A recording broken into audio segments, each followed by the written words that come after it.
Good morning, everybody, and welcome to TMK's webinar. My name is Dougal Ferguson, and I'll be taking you through the current status of operations at our project in Mongolia, our CSG project in Mongolia, and hopefully addressing some of the questions that people have kindly put forward for us. Firstly, I'd like to start by just saying that we have that on this call. We have our chairman, Mr. John Warburton, and some of our board members who are present, listening in, and are fully engaged with the company. And as we take this forward, very confident, and providing a lot of support to the business as we move forward. Look, I'd like to talk about the three pillars of value that we see in TMK at the present, and they are the scale, location, and quality of the prize we're chasing, the existing pilot well project that we have, and we'll talk about it in some detail. And the third one is, as I mentioned earlier, is the human capital that we've got involved in this project, the expertise, the experience, and the new relationships we're creating as we move forward. So look, firstly, let's discuss the scale, location, quality of this enormous resource that's in Mongolia. The size of our project exploration license, I was just doing some numbers, and for those in these states, it's 4 times the size of the ACT. It's twice the size of Kangaroo Island, and for the West Australians on the call, it's 420 times the size of Rottnest Island. So it just gives you an indication of how big this permit is and how we've really just touched the surface with regards to exploring the size of the permit. We obviously started by doing some exploration wells early on in 2022. We got started with a farm-in agreement with TMK Energy. They came in and drilled 5 exploration wells, which delivered a 1.2 trillion cubic feet contingent resource. I mean, that is pretty enormous for a very small work program, and delivered a lot of value to the joint venture at the time. On top of that, there's a 5.3 TCF prospective resource, which covers the areas not yet drilled out by our exploration program, and an area we intend to focus on going forward. I think, as everyone is probably aware and has seen the presentation, we have an upper and lower coal seam in this in the area of interest, and we've targeted so far just the upper coal seam, which we're doing with cheap, shallow, vertical wells, and that's our main focus at this point in time. But we do have a lower coal seam that we're also will attack at some point in time, which has a pretty large contingent resource attached to it at the moment as well, in a 3C. So with regards to the future exploration, we'll touch on that shortly, but we do have a plan to drill an area that we know there's coal resource there from previous drilling.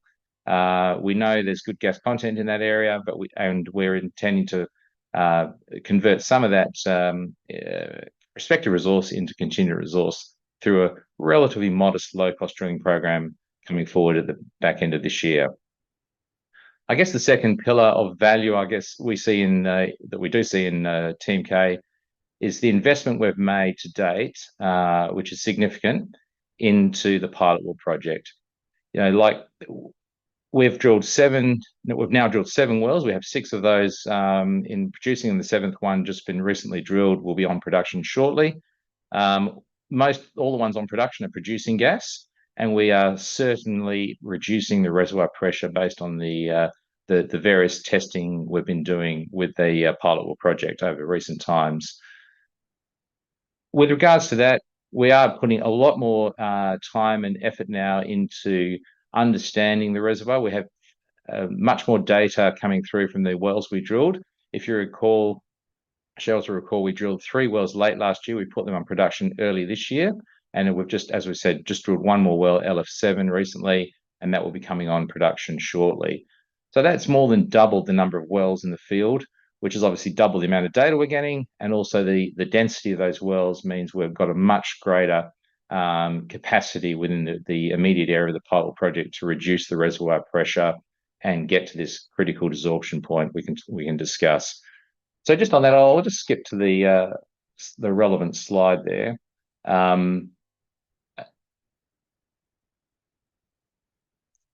which is something we've been working pretty hard on, is understanding the pressure reductions occurring in the field and the likelihood of when we're going to meet that critical desorption pressure. So we've created this, if you like, a little bit of a heat map here. I just want to explain this a little bit more and what the relevance of this is. So if we look at the slide LF2 on the top right side and LF3 on the bottom left-hand corner of those four graphs, they're two wells we drilled in the early days. So two of the first three wells we drilled, LF1, 2, and 3. And if you look on the map, I'll actually point on the cursor, hopefully, you can see LF2 is located here and LF3 is located here down dip.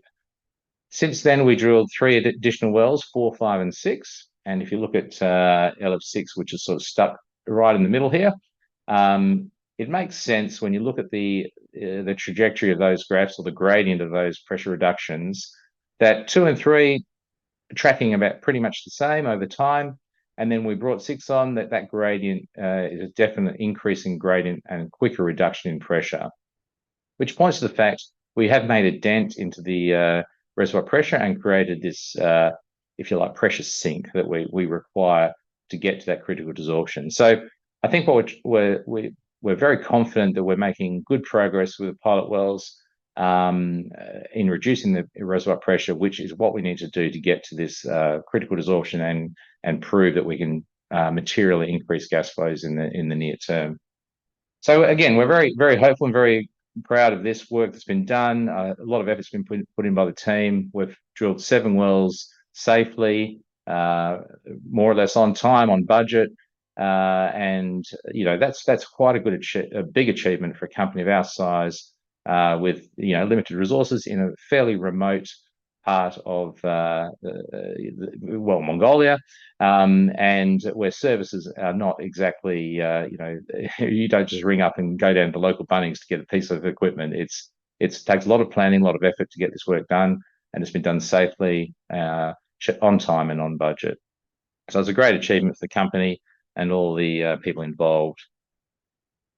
So that, I think it's worth talking about what I see as the third pillar of value, which is the human capital that we now have within the company. We've made a big effort in the last little while to improve our technical capability within the company, and we've made some good appointments recently, which bring a lot of experience and value. We undertake regular independent reviews of the work that's been done to make sure we are on track.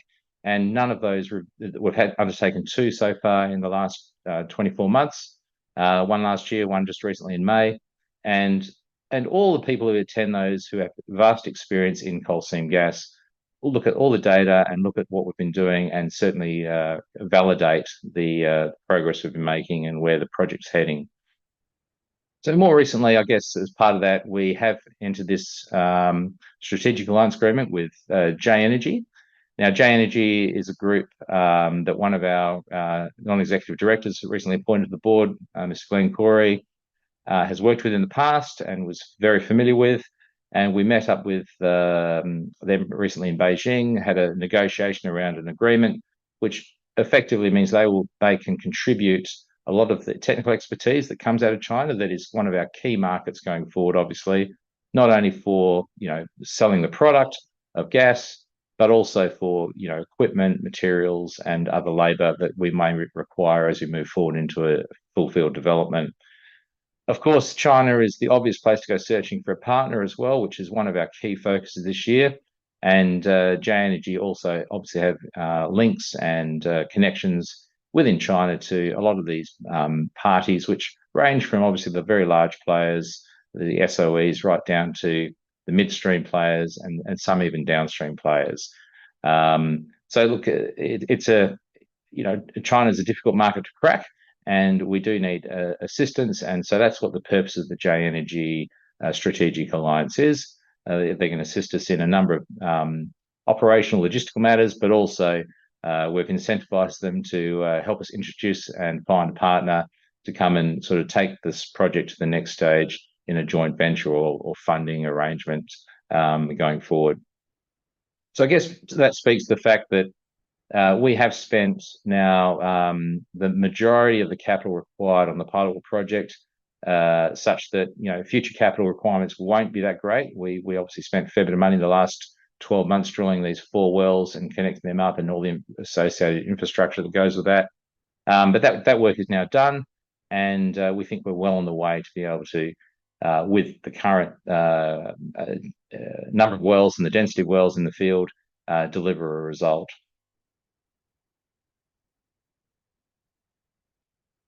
We'll just go back to this previous slide, and hopefully people have seen this already, but the CSG methodology, just so people fully understand and our shareholders understand what we're trying to do here, is we are trying to produce as much water as possible in as short a time frame as possible from these from the coal seams, which will deliver you the reduction in pressure, which will deliver you increased gas flows. So essentially, that's how it works.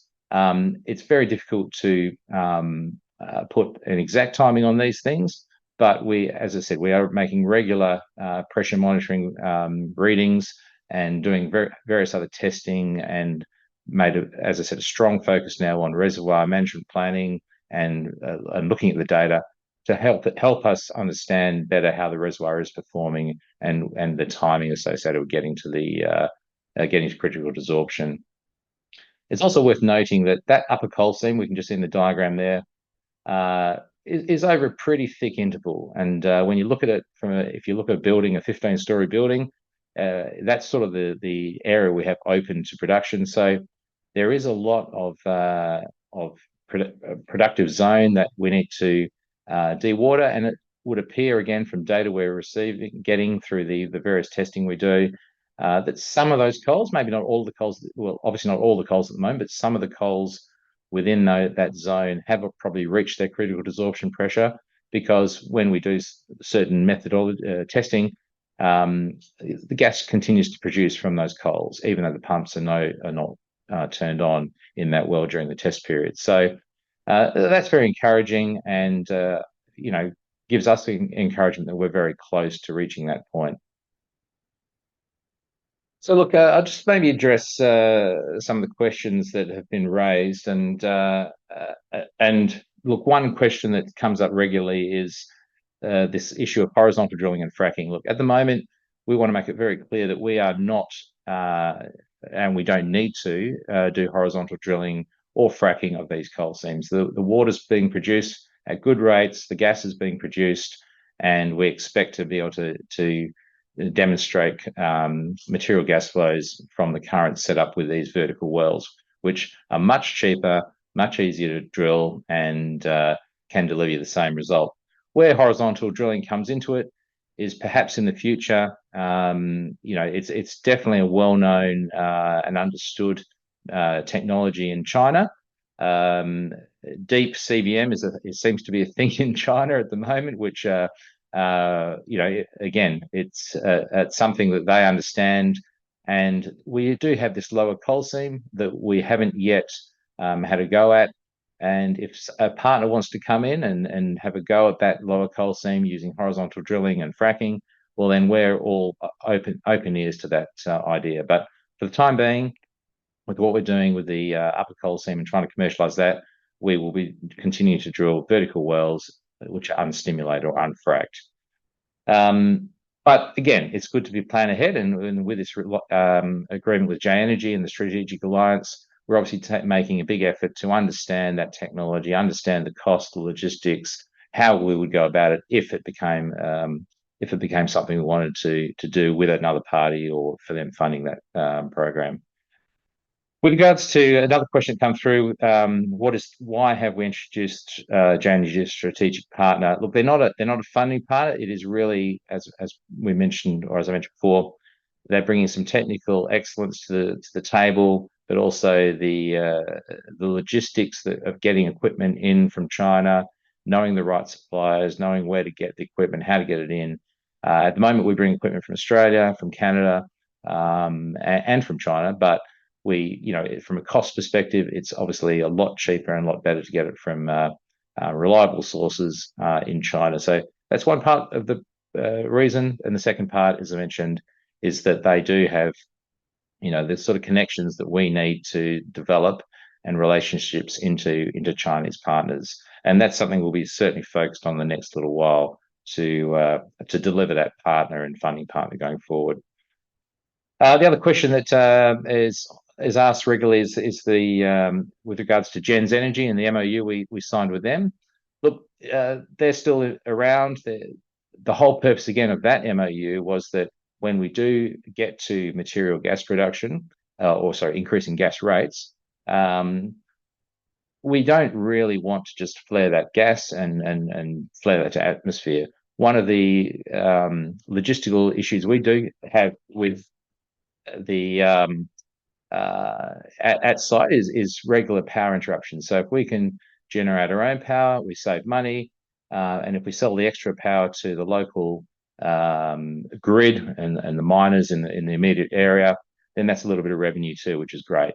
But certainly, Gens Energy are still there and still around, and really just waiting for us to deliver the gas rates that can support a gas-fired power engine. So we haven't formally extended that agreement, but certainly Gens are still in the region and still doing other work for other players in that part of the world. So that's that's sort of where the project sort of stands at the moment. I think looking forward, where we're heading, key, as I said, the majority of the capital now has been spent. The wells in the ground, if you like, the tools are in the shed to deliver a result, hopefully very soon. We're extreme focus now on reservoir management, understanding better, we've got a lot more data to work with, and we can hopefully put some numbers around that in the not too distant future. And then obviously the other focus, as mentioned, is really finding and sourcing a partner to come and joint venture with us on this project. This is an enormous project. It's got a lot of different angles to it, whether that be appraisal, development, or further exploration. And there are parties out there, each with different drivers and requirements. And we're going through that process at the moment to find the right partner for us moving forward to invest, hopefully a significant amount of money over a period of time to take this to the next stage. So I'm just looking at some of the questions here coming through, but look, I think I've answered most of the questions. So unless there's any further questions, which please type them in now, and then I'll try and answer them. Thanks for attending, and look, we're a very exciting period coming forward for us. We do expect that we will have a lot of news coming out over the next little while. With this additional well coming on, number 7, we fully expect that will produce gas pretty quickly. And once that does, and we'll also get a lot more data from that well, and that'll be very telling with regards to timing and going on. Sorry, one question has come through. Near-term requirement for additional capital. Well, look, as I said, the pilot well project from our perspective is complete. So there's no more money to be spent on the pilot well. It's now a matter of managing that reservoir, getting the best result possible, and getting the most data out of those wells to understand better how we move forward with a appraisal and development of the field. Exploration capital is relatively low for what could be quite a large improvement in contingent resource. So look, this year we hope to drill approximately 3 to 5 wells, depending on the final depths and testing we do on those wells. But that will cost in the region of $300,000. So it's not a significant amount of capital. And the other capital is just ongoing working capital to keep the pilot project running, which we've made a big effort in recent times in the last 12 months to reduce our operating costs and make them as the company as lean and mean as possible. And I think that's something I'm reasonably proud of, that the team's made a big effort to really get costs down. I think some analysis I've done in the past, we have been pretty good in the percentage of money that goes into the ground in this company is significantly higher than most, and I think that's a very good metric to tell shareholders that most of your money is going in the ground to take this project forward, not going for other reasons of working capital or whatever. The other question that just popped up is regards to the consolidation of the shares. Now, obviously, that's something that's not always on our mind, and certainly at the right time, which I imagine would be reasonably soon, that we will look at tidying up the capital structure of the company, and a consolidation would no doubt be part of that process. But yep, the consolidation is certainly something the board has considered a number of times, but the timing just hasn't been right, lining that up with the shareholder approvals and everything else that's required to go forward with that. Oh, one of the questions someone's put is, how are J Energy rewarded? Look, with regards to how they paid, with regards to work they do for us, obviously we pay them on an hourly rate or a daily rate, whatever it is that we ask them to do. But with regards to partnerships, they'll be paid on a percentage, a modest percentage of the total amount of money invested by a partner. Now that decision is completely up to us as to who we bring in, and on what terms.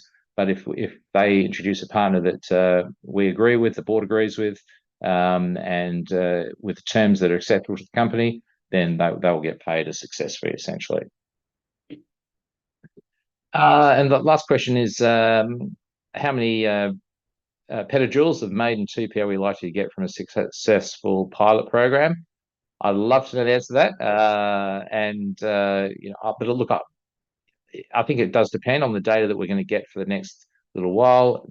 Obviously, the gas rates that come out, and the sort of work that we need to do to do that. So look, that's obviously not something that we will determine. It will be done independently by probably a group such as North Netherland Sewell, who did our last one, and that'll be converting some of the contingent resource into reserves is obviously one of our key focuses, and hopefully that number is material. So look, thank you everyone, and look, we look forward to an exciting little period going forward. We're very much looking forward to getting LF7 on production, bringing the other wells back up to the levels they were before. And just a final point on that is that during a drilling process, we do have to manage the other wells quite carefully. And in fact, while we're down there drilling, we've actually taken the opportunity to do a couple of workovers and clean outs of some of the existing production wells to make sure that we have a good clean run from here on in to the end of the year, and hopefully deliver that result everyone's been waiting for. Okay, well, thank you very much, and we look forward to giving you some good news in the near future. Thanks for joining, everybody. Thank you. Bye.